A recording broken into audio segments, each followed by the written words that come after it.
में बरस गए। भारत माँ के लाडले कभी लाहौर सेंट्रल जेल में बर्फ की सीढ़ियों पर लेटाए गए तो कभी अंडमान की सेल्युलर जेल में एक एक बूंद पानी को तरस गए। कितनों ने जान की बाजी लगाए, कितनों ने भरी जवानी में अपनी लाशें बिछाई। ऐसे ही थोड़ी मिली है आजादी। ऐसे कई अनगिनत सेनानियों की कहानियां हमारे इतिहास में सुनहरे अक्षरों से लिखी गई है, जिन्होंने अपनी जान की बाजी लगाकर विक्टोरिया की भेजी हुई पीढ़ियों को देश से बाहर निकालकर भारत मां को स्वतंत्रता दिलाई थी। उन सभी के लिए मेरे दिल में जो जज्बा है वो मैं इतने कम समय में बयां नहीं कर सकती।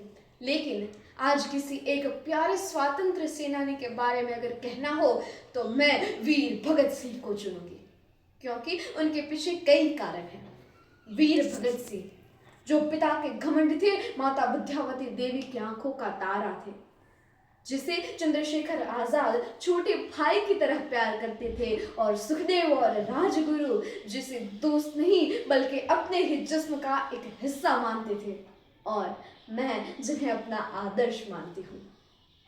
लोग जमीन में पौधे बोते हैं, लेकिन मेरे भगत तो जमीन में बंदूकें बोते थे। उनसे पूछा गया तो उन्होंने कहा, बापू इनकलाबी हो रहा हूँ, जमीन में बंदूकें बो रहा हूँ। एक बीज से हजारों बंदूकें जन्म लेगी और अंग्रेज गिन भी नहीं पाएंगे, इतनी गोलियां चलेगी।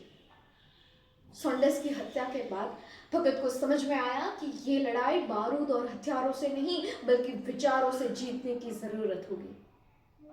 देश में क्रांति की मशाल जलाने के लिए भगत बटुकेश्वर दत्त के साथ मिलकर असेंबली में बम फेंकने की योजना बनाते हैं और वहां से भागने की बजाय सरेंडर कर लेते हैं, क्योंकि वो अपने कोर्ट केस को प्रेस कॉन्फ्रेंस की तरह इस्तेमाल कर सके और अपने विचार देश के बच्चे बच्चे तक पहुंचा सके।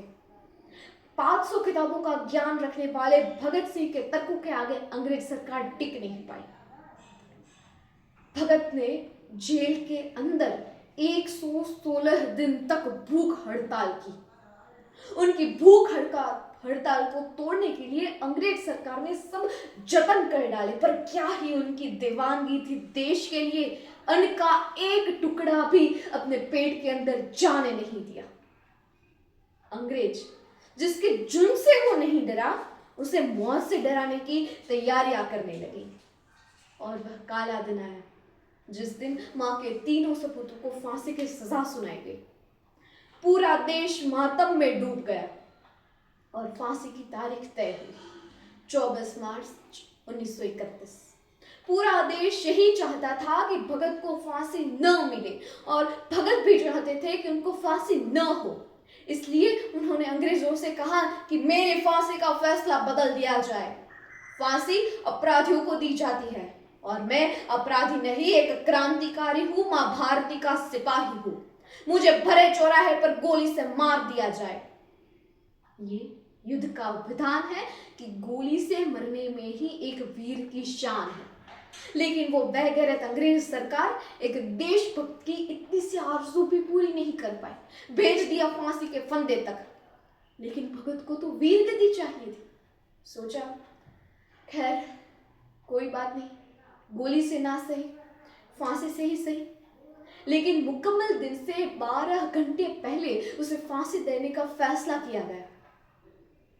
उस रात इनकलाब जिंदाबाद के नारों से जेल की दीवारों की नींवें हिल गई और राम प्रसाद बिस्मिल के सरफरोशी की तमन्ना अब हमारे दिल में है, देखना है जोर कितना, बाजुए कातिल में है कि धूल गूंज उठी।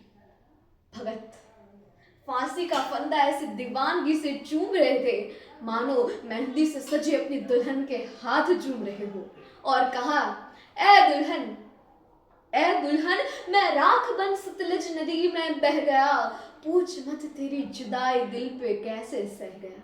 है शहादत की खुशी पर जाते जाते दुख भी है, हाय आजादी तेरा घूंघट उठाना रह गया, तेरा घूंघट उठाना रह गया। आजादी को दुल्हन बनाने का सपना देखने वाले पूरे देश को जगाकर मौत की बाहों में सो गए। लेकिन आज भी उनके विचार युवाओं की धड़कनों में जिंदा है।